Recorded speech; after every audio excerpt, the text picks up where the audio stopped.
Om Sadashiva Samarambam Shankaracharya Madhyamam Asmadacharya Paryantam Vande Guru Param Ishvaro Guratmeti Mochi Veda Vibhagine Vyomabda Vyapta Dehaya Dakshinamurtaye Namaha Sava Vedanta Sedanta Gocharam Tamagocharam Govindam Paramanandam Satguru Pranatoshmaham Om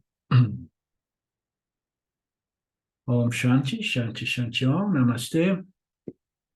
Can you just give me a moment? I got a message here that I need to answer.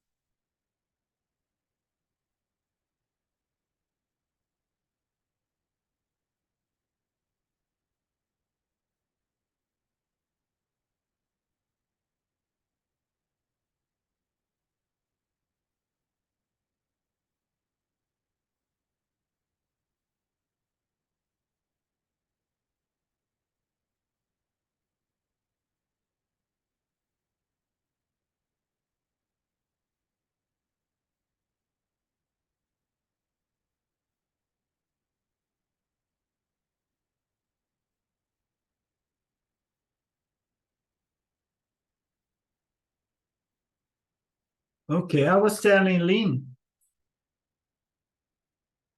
that our first class we covered the introductions, but there was at the end a small passage, that part that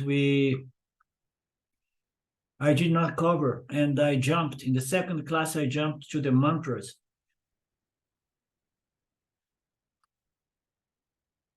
So we saw certain things that means for self-knowledge. Yeah. We saw the different kind of means of knowledge besides perception and inference. Vedanta unfolds different ways by which we can gain knowledge. And then we have seen that or not that the Upanishads says that a teacher is important for this self-inquiry. And especially because the student tend to believe or unconsciously, subconsciously, to project this inquiry, this search, as if he's searching for something other than himself or herself. Therefore, a teacher is important. Therefore, this pramana is a means of knowledge, and they're very efficient when studied with the help of a guru. In Mandukya Upanishad, we have seen, and then he presents a passage. I think this is a Bhagavad Gita. Yeah, in Bhagavad Gita, Krishna says on the chapter 4 that you may gain self-knowledge by prostration, service, and proper inquiry. And then the wise is going to teach this knowledge to you. It's another indication of the importance of the teacher. And the self-inquiry goes through the process that we know very well, Shravanam, Mananam, Nididhyasana. And we're going to hear about the self, and we can't say much about the Atma, the self, or about Brahman. We can only say, I know Brahman because I am Brahman. But what are your attributes, your qualities? So I have no attributes and I have no qualities. And I say, wow, this is weird. How can you know something and at the same time say that you are that and you don't have any qualities and characteristics, because I'm seeing your characteristics. Huh? So, but we are referring to conscious existence of limitless nature. Huh? So we go through the Shravana, explaining, bringing about features or aspects of consciousness of Brahman, and we go in a negative way. Positively, we can say that it is It's Satchitananda, yeah, existence, consciousness of non-dual nature. More than that, we need to say there are some aspects that are not really qualities or attributes and are going to be presented negatively, saying that what you are is not part, product, or property of anything of material world. Yeah? So you are not a byproduct or something, an effect of the material world. You're not an effect of the body-mind. Your consciousness, it does not depend on the brain. It's not a byproduct of the brain, and so on. It says that you are an independent principle which pervades the entire universe and goes beyond all universe. And this independent principle enlivens all creatures of the world, yeah? Gives blessed with life. And although it vivifies the body, it's not limited by the boundaries of the body. We understand that. So it's all pervasive. It has something to do with the body-mind, that every time it just permeates the body-mind, it produces sentience, human sentience or non-human sentience. We don't know why, how Maya does that, but it's a fact that we can see, we can witness. And but it's not limited by the body. It continues to exist even after the body dies. The surviving pure consciousness is only accessible by a means of expression, meaning to say it needs a body so that it can be verified. Oh yes, I can see consciousness as the human consciousness, as the dog consciousness, and the chicken consciousness. I can see through the instrument, the apparatus. So we need an instrument of expression, the same way we need all these electric and electronic devices so that we can see, oh no, there is electrical power. So without those devices, we cannot know exactly. So it goes on to say that Shravana, you're going to hear about your nature as consciousness, and you're going to hear it over and over and over again. And once we come to the Upanishads, it's clear that you are Satya, and the body, mind, and the world is Mithya. So that is the binary kind of format, as we know. And everything is an object within myself as consciousness.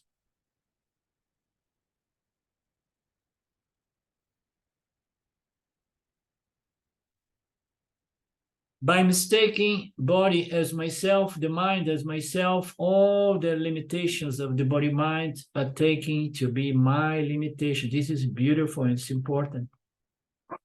We know this, but sometimes different construction wordings, presents the concept why that it clicks more clearly.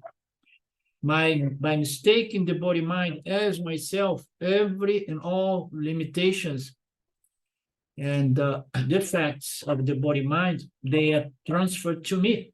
I take them to be my limitations. So we know that the body is limited by time, by space. When the body is old, it's going to experience illness and a lot of pain. If one is lucky enough to live that old, live that long,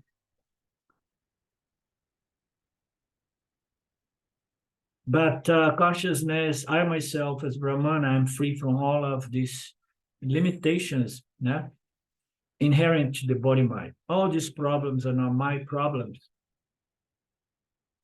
I am Atma, the body-mind is Atma, the problems go to Anatma, I remain free and independent as Atma.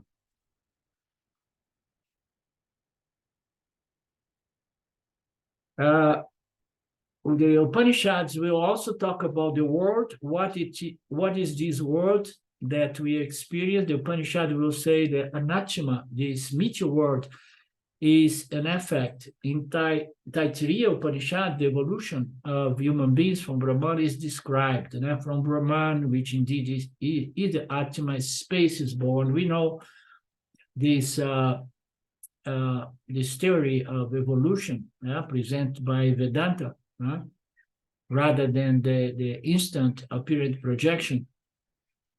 So if we look into creation as real, as a process of development, the so-called evolution, and then we have to go through consciousness and then Maya, and then bring about Sattvaguna, and then the other energies, and then the basic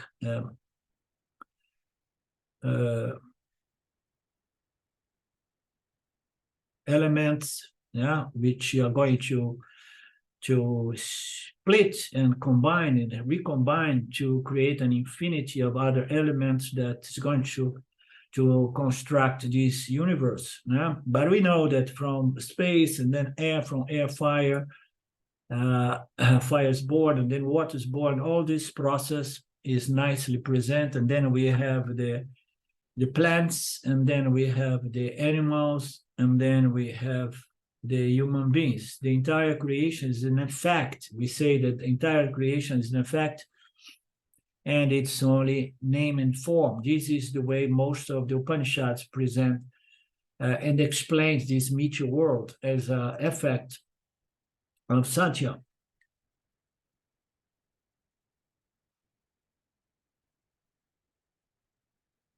Thus I am Brahman, the word is name and form. Aham Satya, also Satya. Jagan is Mithya. I am Satya, the word is Mithya. These we have to keep very clear in our minds.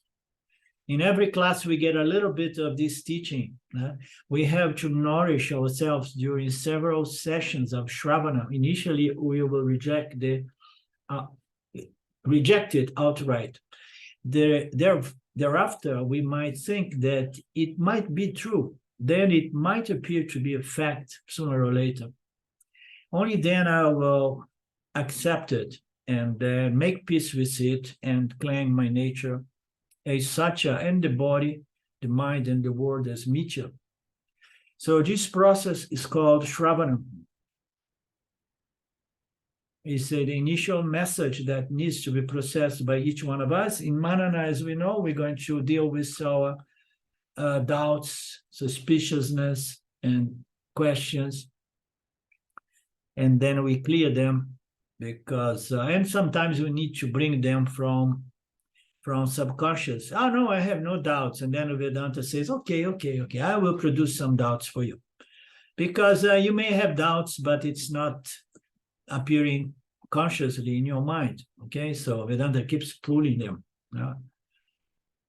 for our benefit.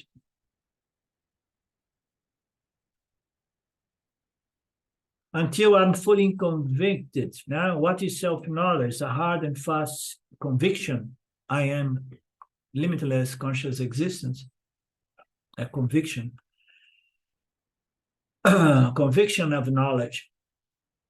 Nididhyasana, what is Nididhyasana? After we have gone through listening and clearing all the doubts, I have got self-knowledge.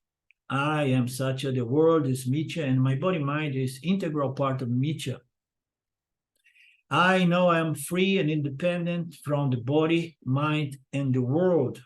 Therefore, this is moksha. I am never affected by Mithya or elements. But there are some old vasanas that are going to challenge that self-recognition, that self-understanding.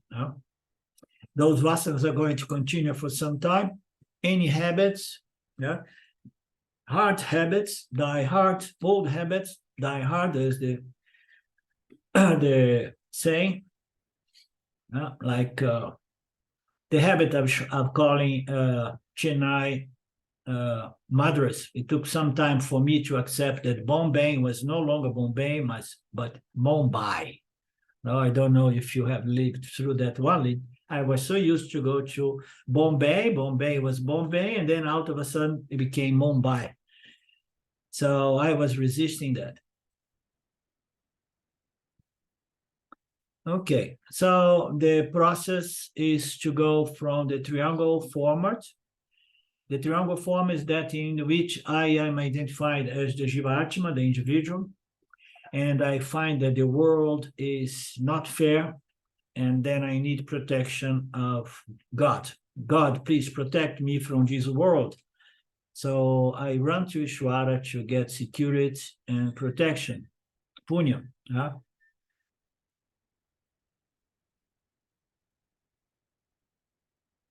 This is Jiva Jagat Aishvara triangular format. In this format, I can never get out of samsara. And it's very simple because in samsara, there is no way out. You know, if you want to find a solution for samsara, within samsara, so it's like the proverb that says you can never find a solution unless you are out of the realm in which the problem, of course, you have to see it from outside of the problem. So we need to stand in the binary format and declare to ourselves, I am consciousness and I'm the only reality. This body, mind, and the world is mithya. So from the triangle format, I must move to the binary format.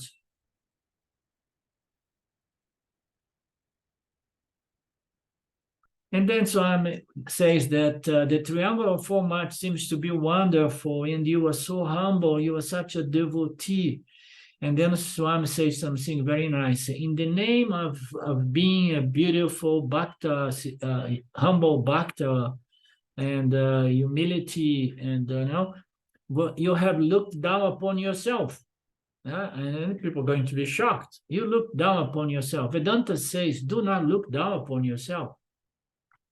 After the Vedantic Shravana and Manana, I have to stand erect, and not as a victimized jiva, because I am Satchitananda and I'm not affected by whatever happens in mithya. The entire world is nothing but name and form. And everything is supported by me as conscious existence. This is a new vasana. This is a concept that's very interesting. Just as the dream world cannot affect or touch the waker, this waker world cannot touch my nature as Brahman. This new habit I have to develop, this new vasana I need to develop. This is the binary format vasana, aham satya jagam mithya. Where should I run to get moksha? Run is impossible because there is only I, Brahman, and I am all pervading. So there is no question of running to Vaiśvānara, running to Daddy to find security and salvation. And then some talks about the 5 capsules of Vedanta. We have seen that, the 5 capsules. Okay. The 5 capsules should be assimilated. My life should be guided by this, a new vision. This new vision should be cultivated to develop a new vasana, to replace the older one. I should contemplate on these 5 capsules until aham satya jagata mithya becomes natural and spontaneous to me.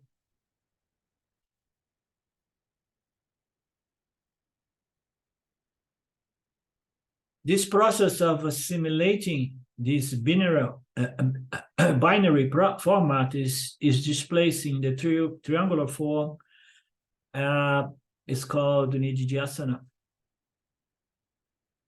What I'm doing, I'm claiming my ever-liberated nature. This is the Vedantic journey. Why we say that this knowledge is liberation? Because I am already liberated. I just need to recognize it, accept it, acknowledge it. Knowledge is the only question and the only solution. Well, knowledge, there are so many knowledge that do not transform, but this one transforms because it is the knowledge in respect to your limitless nature, always whole, full, and complete. So therefore, there is no difference between self-knowledge and liberation. Self-knowledge, I am Brahman, is liberation because I have always been Brahman. I am already always liberated. I just need to know it. I'm not the body-mind.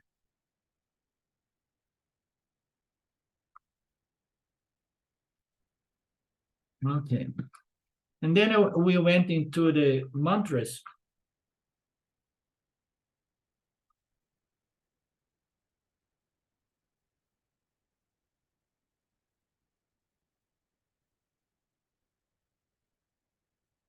We have seen the mantra 1 and mantra 1, 2. And then we came to the subtle aspect of this teaching, in which it says that Mandukya Upanishad is uniquely different from all other Upanishads. Why? Because there is a distinct mark. It's very profound and sometimes difficult to grasp. What is the difference?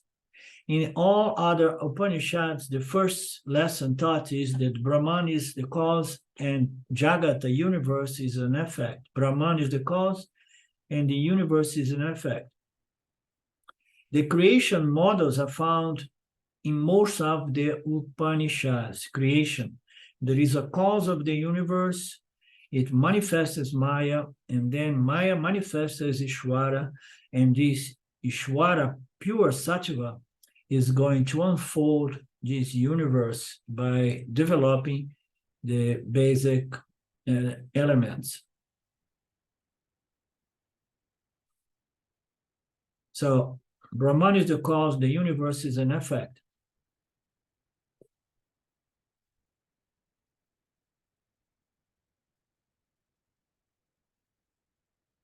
And then the other Upanishads also say that Brahman is the cause and is the real substance, the real reality, and everything else is just name and form. Any product is only name and form. Ornaments do not exist in there as the substance. Gold alone is the substance. We saw that. Ornaments of gold are just name and forms. In all Upanishads, we use this principle. Brahman is the cause, and the Mithya universe is an effect, just like ornaments of gold in reference to the gold.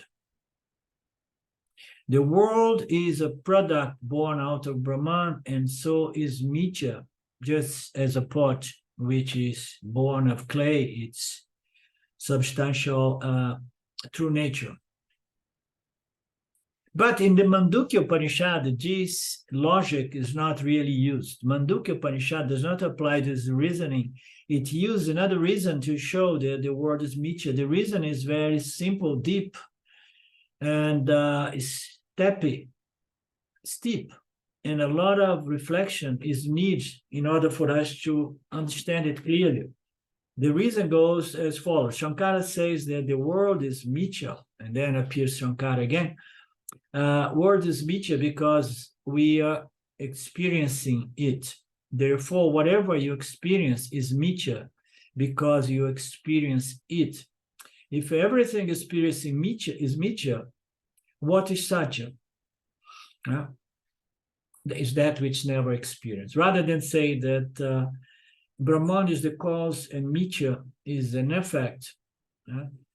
So this Upanishad says that there is no really cause and there is no real effect. Okay, but it says that any and everything that experienced is Mithya, and Satya is that which can never be experienced. Okay, so it's a subtle difference. So that which is never experienced is Satya. Is there such a thing that is never experienced? Mandukya Upanishad says that there is such a thing. There is only one thing that exists which is never experienced, and it's never going to be reduced to an object of experience, the same way the eyes can see any and everything, but they cannot see themselves. So the seer, the knower, can never know itself because it is the knower. But then what is this talk about knowing the self? You know the self, but the only way to know the self is I am the self. It's the most simple thing. Because you are free of qualities, properties, characteristics, and attributes that could say I am this or that. You can say I am Satchitananda, and I bless this apparent universe with borrowed existence.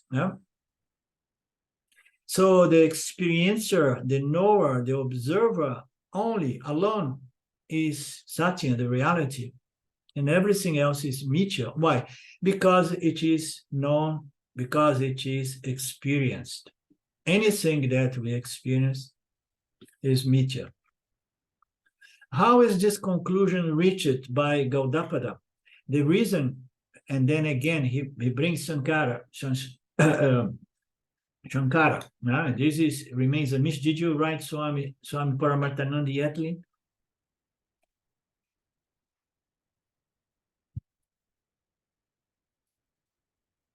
So Shankara goes and says that if you have to prove the existence of an experienced object, you must know an object. As we know,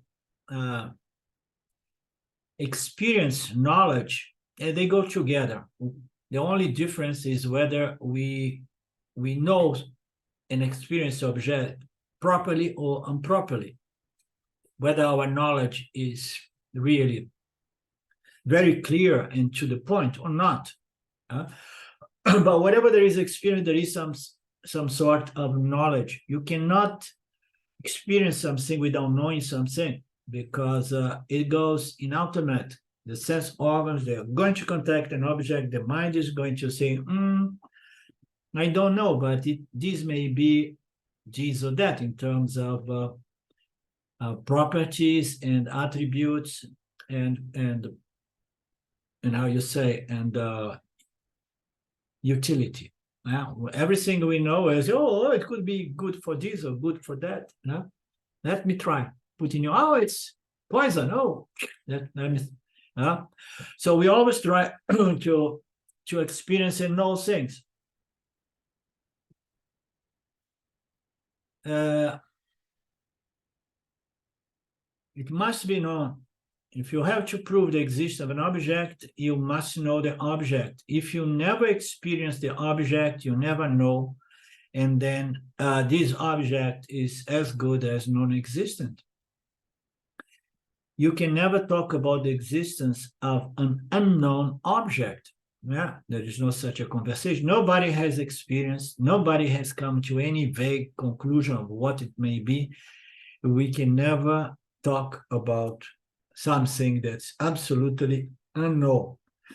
The moment you talk about the existing object, it means that we have experienced and known the object. Therefore, the existence of an object can be proved only when it's known, experienced, known for someone or somebody else. Sometimes we accept, somebody there on the other side of the planet has experienced and known another animal.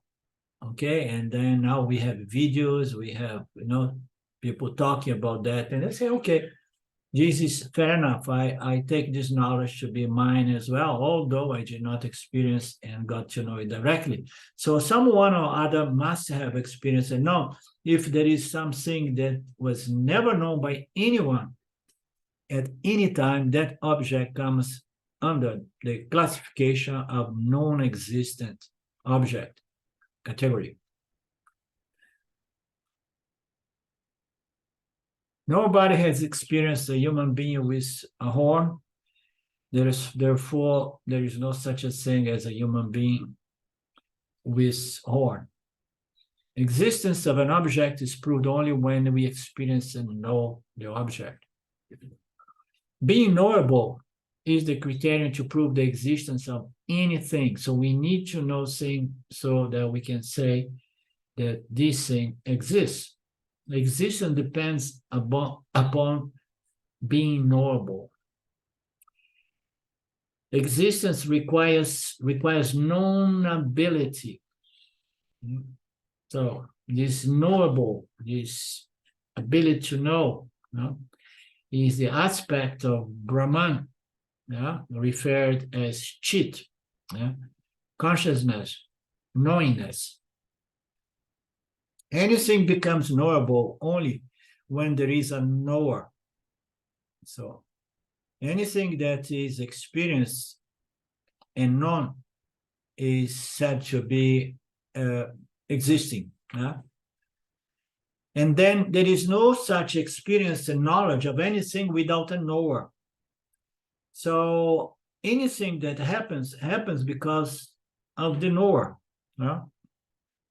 To prove the existence of something, it needs to be known. And the moment that an object is known, we are proving the existence of the knower. And the knower is chit, is consciousness. Who is the knower? I, the knower, the subject, the observer. The observer, experience, knower, subject. So Vedanta concludes that the subject, knower, is that which proves the existence of this world. So does the world exist? No, but somehow it is experienced. And who is proving the existence of this universe? The knower. Consciousness, chit. So anything that can be experienced and known is mithya. Does it exist? Not really, but it's available for experience. It depends on the knower. I alone, the knower, I lend existence to all objects in the creation, but my existence does not depend on the objects. Because even without experiencing object, I know that I am existent.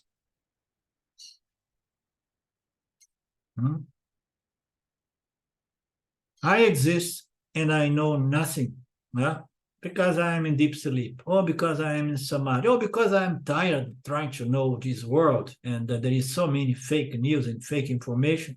I don't want to know anything anymore.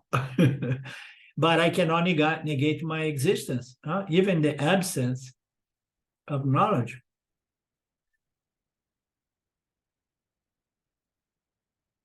Even without knowing objects, I know I am existent. My existence does not depend on the external world of objects known and experienced. I am the knower. I'm self-revealing, self-luminous, self-evident. I don't depend on any known object. The world is mithya, that which can be experienced and known. And I am satya, that which can never be known as integral, as the way we know things in mithya. Even if I close my sense organs, my mind, and the whole world is shut down, I know that I am existent. Existence of the subject is self-proven, but the existence of the mithya world of objects needs to be proved by the subject experiencing and knowing the mithya world. So the world that we are trying to establish here, that the world, although it's not really a byproduct developed, in a certain way, from Brahman, by the power of Maya, this universe is such an apparent projection that is experienced and known by I, consciousness. And so does that exist? Yes and no. It only exists when I experience and know the world, okay? When I do not experience and I do not know, the world does not exist. But I myself am satya. I am at all times self-existent, okay? I exist even when I'm not experience and knowing anything. That's the point. In all other Upanishads, the Mithya word is Mithya because it's a byproduct, an effect of Brahman. In Mandukya Upanishad, the word is Mithya because it is an object of knowledge experience. Okay? When I say that the entire world is Mithya because it is an object, what about my body? My body is an object as well. It's the Mithya. It's a Mithya object. So do I know my body? Yes, a little bit. So we know the body, and through the body-mind, we know the world. So this is all Mithya.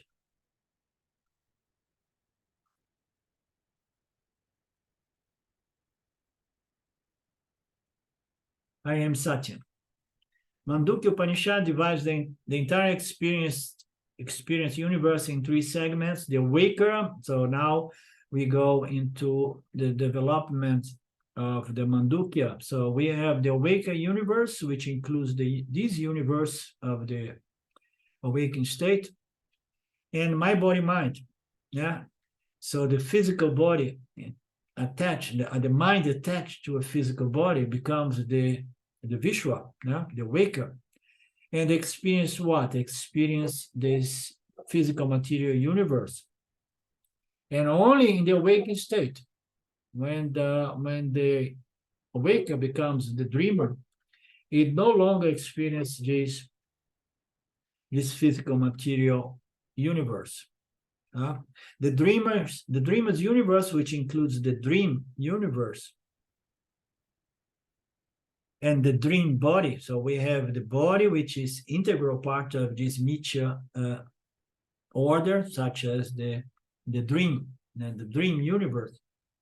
Both are available only to my dream body, let's say in the dream state. So when we go into the dream state, we utilize the dream body to experience that universe.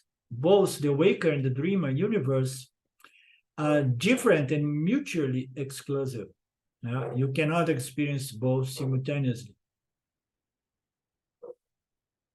But both are experienced and known, so both are Mithya. Remember, we have the term that Mithya is that which can be experienced and known. So we know both of these universe, the physical material and the subtle dream world. So therefore, they are Mithya. The sleep state, the deep sleep state in which the awaker and the dreamer's universe are not experienced, must contain them in potential form. So is the dream world and the awaker world there in the deep sleep? Yes, it's there latent. Okay, everything is there in potential causal state in deep sleep. So the universe obtained in deep sleep is in the causal universe. It's latent there. So, and it's going to manifest any moment. So the absence of the namarupas of the waking and dreams universe, they may pop up at any time from deep sleep. They are there. So you experience something, maybe we could say, you experience the two universe, in the seed, the seed potential, latent, causal formation. The awakened state universe, the dream state, and the causal universe are all Mithya. I am Satya. I'm the knower, the observer, the experience of all these three universes. These three observed universes are mutually exclusive, which says much, points to something very, very nice, that there are many different worlds, universe, and for each one of them, we have to use a vehicle of knowledge and experience, which is a sort of subtle body or physical body, and causal body. And but I cannot experience them at all times. So that which cannot be experienced at all times is that which appears, no, in relation to a different vehicle of experience and knowledge, and disappears when I change the vehicle. So anything that appears and disappears does not fulfill the meaning of reality, or what called to be real, that which is always available. Now, I can never experience the waking universe, the physical material, simultaneously with my dream universe. It means that it's not continued. So if it's not continued as well, it's an object of experience that appears and disappears, changing at all times. So it goes to say that they are all the time subject to arrival and departure, but I, Turiya, do not arrive and I do not depart. Yeah? I am the knower, the experiencer, the witness principle, who am aware of the waking universe in the waking state. I am aware of the dream universe in the dream state. And I'm aware of the causal universe in the deep sleep state. I am associated with these three bodies, and through these three bodies, I become an observer and a knower and an experience, an entity that experiences and knows the world through one of these three bodies. Even though I am one, the Upanishad gives me the observer. Yeah, the true observer, they give me three different kinds of means by which I experience different worlds. So the three different names based on my relationship with these three universes. As we know, we are the same body mind, but when I'm related to my father, I'm a son. When I'm related to my son, I'm a father. When I'm related to Sylvia, I'm a husband, and so on. So I, the one observer, I can be given different relational names. As observer of the waking state, awake universe, I'm called Prachima-pada, no? Which is the Vishwa, which is the most common name that we should stick to it. As observer of the dream universe, I'm called Taijasa. And as the observer of the causal universe, I'm called Pranya. Thus, I have three relational names. The same way I am the father, I am the son, and I am the husband. These are the first 3 quarters of the Atma as presented in the Mandukya Upanishad. So we are determined here that anything that's known and experienced enjoys a borrowed or dependent reality, and this reality is given by the knower, the experiencer. Okay, so therefore anything that's known and experienced enjoys a certain existence which is given by me as the knower. Yeah, and this knower, it appears as the knower of the 3 objects, but we have to understand the true nature of this chit, of this ability to know, knowing ability. Yeah? The true nature of this knowing ability, which is none of these 3 bodies experience the 3 universe. So I'm looking at the 3 aspects of the observer, through these 3 different means, or bodies, agents, to experience these 3 universe. But now, although I have these 3 relational names, I am consciousness, and we need to move into the 4th aspect, the 4th quarter. of consciousness. We are talking about consciousness associated with these three entities, these three agents. And what is the fourth aspect of consciousness, which is not a mental state of the waker in the awake state, but the fourth quarter, the fourth aspect of consciousness is just consciousness.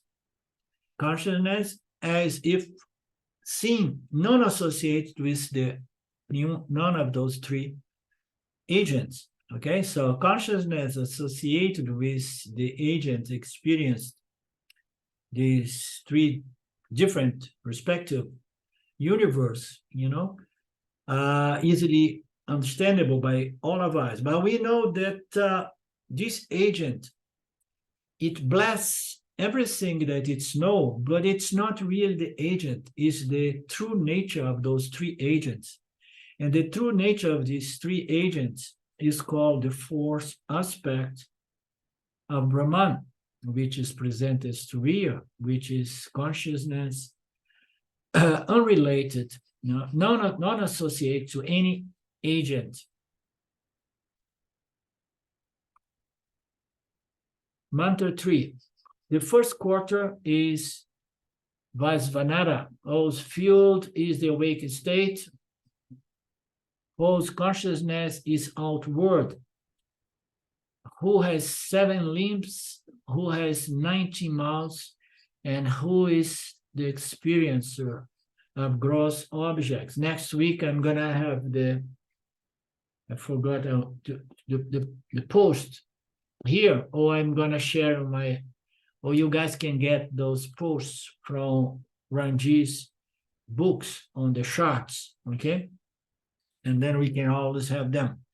So the first quarter refers to Vaiśvānara, whose field is the awakened state, which is the Vishwa. We're going to stick to the more common names, okay? The first quarter is Vishwa, whose field of experience is the awakening state.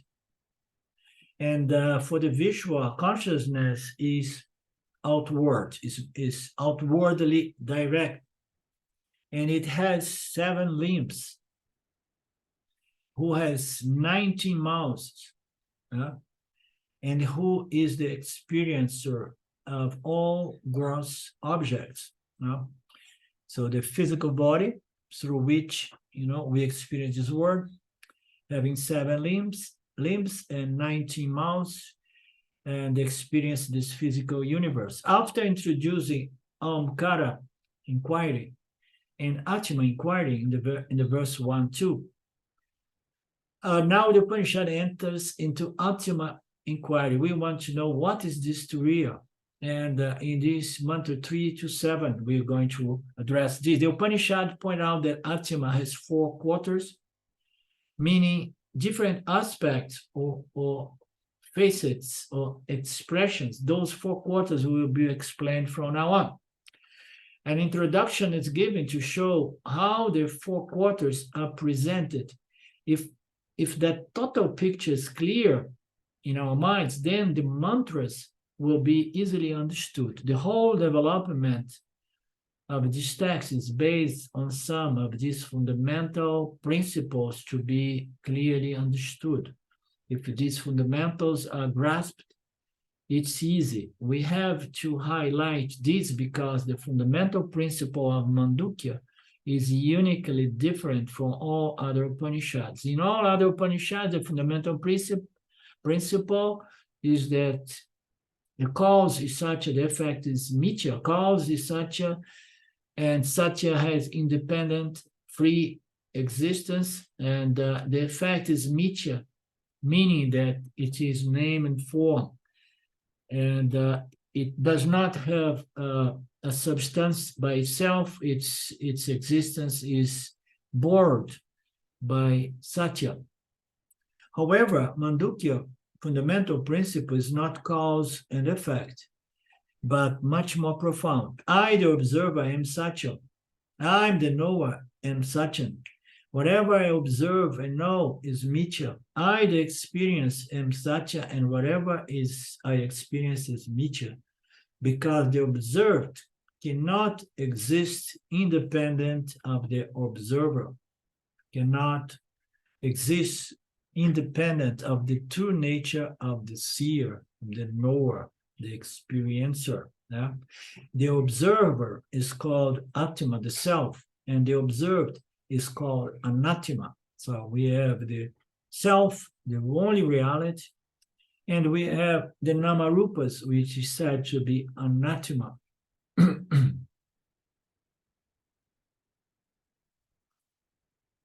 I, the Atma, am Satyam, the only reality, and anything that I experience is Anatima, the not self.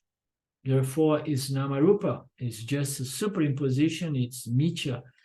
It's that which can be experienced and known. And I, the knower, I am lending apparent existence to these names and forms. When I use the word I, the observer, what is the meaning of the word I? We should carefully note that it is not the body, because the body also comes under the observed Mithya body, Anatma. Yeah? Mithya body mind. The observer is also not the mind, because the mind also comes under a known, observed, experienced anathema. So we know that we can objectify the body and know the body. We know that we can objectify and therefore know and experience the mind. Therefore, who am I? I am the observer Atma. Who is this observer Atma? Explains yourself. The observer Atma is neither the body nor the mind. Thank you. I mean, you are again trying to tell me what you are by pointing out to what you are not. Yeah? Very common. Therefore, who am I? The observer Atma is neither the body and the mind, but it is the consciousness principle. I, the observer, the Atma means I am consciousness. I am the Chit aspect, the knowingness aspect of the experience knower of each one of those respective universe. I am this consciousness principle. I, the observer, the Atma means I am consciousness principle, and not in none one of those three bodies experience the three universe. Okay. Consciousness, as we know, again, more negation is not part of product. It's an independent principle. I bless the world. I vivify and enlivens the world, the body of all living creatures. I'm not limited by any of those namarupas. I extend myself, but somehow I vivify and enliven all body minds. I, the observer, I am Satya, the only reality. Mithya is everything that I experience and know, including the world, the mind, and the body experience the world. Atma is Satya. Anatima, which is the body, mind, and the world experienced and known through the body-mind, is Mithya. This is the start point of Mandukya Upanishad. The anatima is divided into three portions at the beginning. So the anatima again obtained in the awakened state, the anatima obtained in the dream state, the anatima in potential obtained in potential form in deep sleep state. The waker anatima, the dreamer anatima, and the sleeper potential anatima. These three anatimas are mutually exclusive. This mutually exclusion is very important because it gives us a clear indication that none of these three entities are the real knower, seer, and experiencer, because the true experiencer is always ever present. It does not excludes itself to give room to another expression of consciousness itself. So mutually excludes. When one is obtained, the others are not available. They are subject to arrival and departure, but I, the Atma, the observer, the true knower, the true experience, I am always present in all these three universe, through all the three states, appearing as the three agents who experience those universe. Therefore, in each state, I am associated with the respective anathema. The Upanishad gives three different names. First quarter, awaker. Second quarter, dreamer. Third quarter, deep sleeper. And then it presents the 4 quarters Turiya. Turiya is what? When I'm not associated to any agent. When I'm not associated, when I'm seen not associated to any one of these three agents. Yeah? The three entities, experiencing entities. And this dissociation has to be understood not physically, literally. It has to be understood intellectually. Yeah? Because Turiya, which is our true nature, needs to be understood by the waker, by disassociating itself from the body-mind, the physical body-mind in this case, okay? Because our most ingrained association and identification is with the body-mind in the awakened state. So we need to disassociate to understand what is the fourth aspect of consciousness. Consciousness not or disassociate or non-associate, but cognitively. You have to understand, I'm all the time associated with this Vishwa, but sometimes the Vishwa gives space to the dreamer, and then the dreamer gives space to the deep sleep. And I know that my true nature is not associated to any of these other three agents. So I am that, and I must know that while I am associated with the awaker. So I need to understand my non-associate nature without wanting to go into a sort of samadhi in which I am there, but not associated with any vehicle of experience. The anathemas of the awaker, dreamer, and sleeper, they are all divided in 2 parts. Thus, 3 pairs of anathemas are obtained. So now he is dividing every one of these anathemas as the knower and the non-universe. The awaker knowing the physical material universe, the dreamer knowing it, the dream world projected by one's vasanas, and the sleeper experience the empty world of no objects, no namarupas. So the body and the universe experienced by the physical body, and the same with each one of those 3 aspects of the self appearing as an agent. To indicate this division of anathema, the Upanishad gives 2 different names for each quarter. This is important.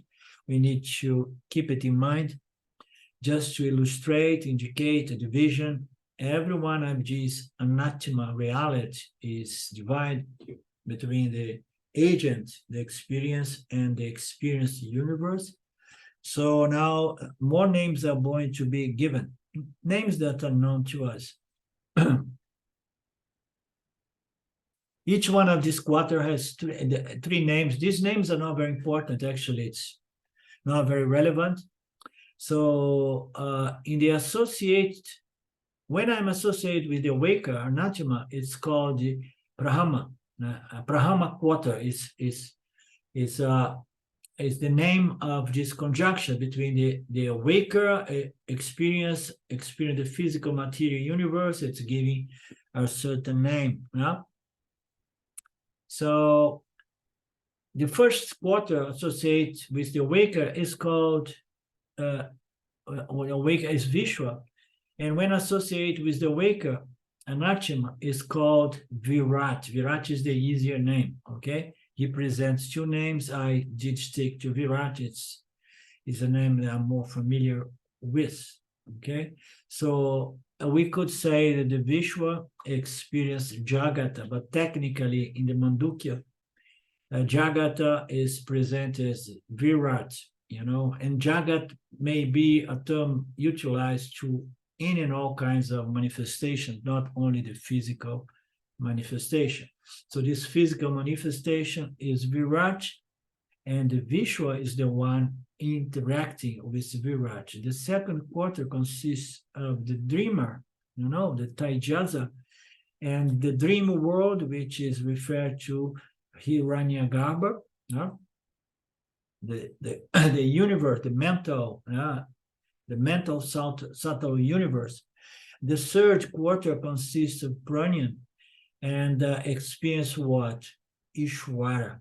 Okay, so Ishvara, the macrocosm causal body, the cause of this apparent reality, universe, although in this Turiya, we don't see it as from the standpoint of cause and effect, but it's presented as Pranyan, interacting with this dream universe referred to as Ishvara.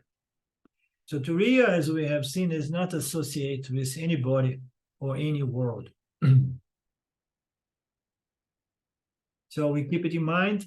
The first quarter is Virat. The second quarter is Taijasa, Hiranyagarbha, and the third quarter is Pranya and Ishvara. Throughout the Mandukya, we need to remember these three pairs of the three agents experience these three universes. Associated with the awaker body, the first quarter is called Vishwa.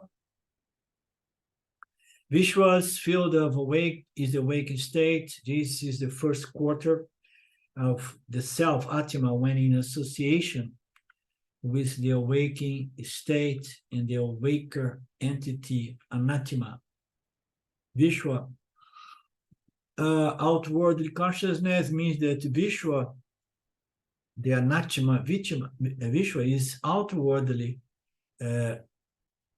turned, you know, through the five senses and the mind, and experience the physical material universe. 90 miles goes to the Vishwa, has 90 instruments of transaction. These are the five sense organs of knowledge/experience. The five sense organs, depending on the text, sometimes they are called instruments of knowledge, sometimes it's instruments of experience.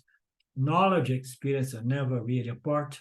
Okay, so we have these 19 instruments, these 19 mouths that goes to the five sense organs of knowledge, the five sense organs of action makes 10, the five pranas, fivefold physiological functions, without which life itself is impossible.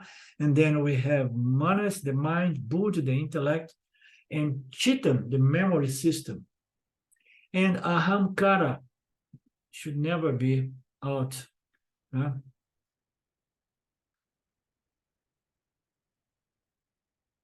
This mind is the coordinator, is coordinating, and the emotional faculty. Buddha is the judging, asserting, discriminating faculty. Chitam is the faculty of recollection of past experience, of past impressions, and ahamkara is the ego faculty because of which we have a sense of I, identification. I, something, is the ego. Anything that divides myself is my self-image, the image I make out of myself is the ahamkara. with all the 18 faculties. The 19 miles are counters of these 19 and all the 18 faculties. The 19 are counters of interaction. What is this 19 here? I think they're counting the eye identification as one of the 19 and the 18 that serves it.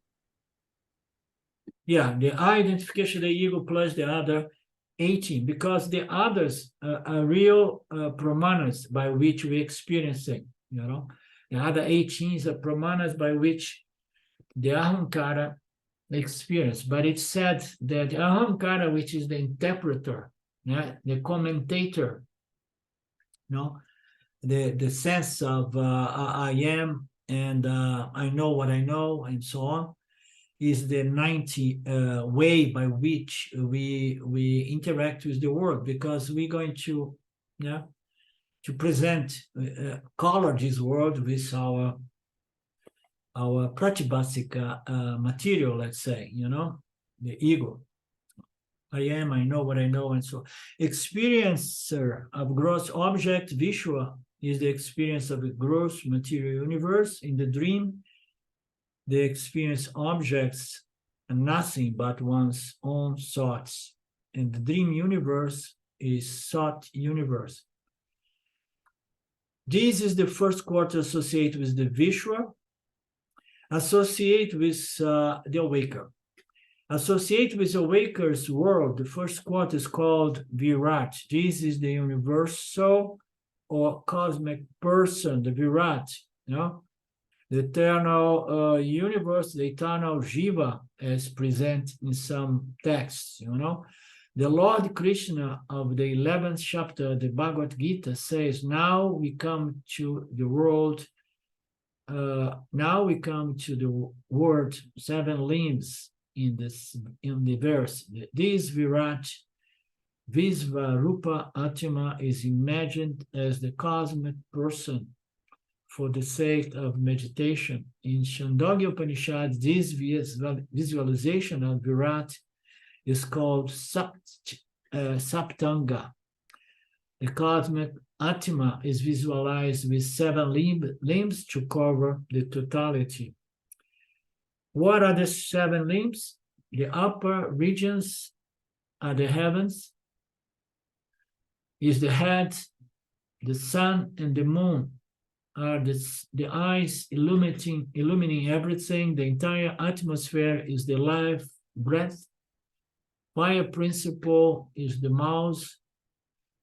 In the Vedic rituals, it's offered into fire. In chapter 11 of the Gita, Krishna's mouth is linked to fire as well.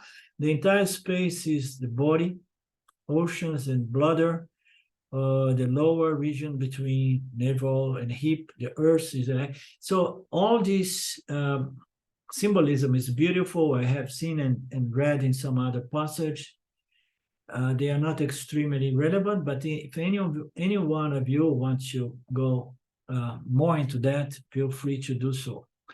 From the earth up to the heaven, Vaiśvānara or Virat is pervaded. These I, the Atma, the observer, I am appearing as Vishwa and Virat in the awakened state. This is my first quarter. I am all manifest here as Vishwa and Virat. So this description of Virat is quite something, if you try to understand it with this symbolism. And it may have certain value depending on one's vasana, but it's not relevant to self-inquiry and self-knowledge. So we come back from the mantra 4. This coming Friday, okay? Anything else? Om Purnamada Purnamidam Purnamudachyate Purnasya Purnamadaya Purnameva Shishati. Om Shanti, Shanti, Shanti. Namaste. We meet soon again, Ishvara, willing. I'll see you later, alligator. Bye now. Thank you.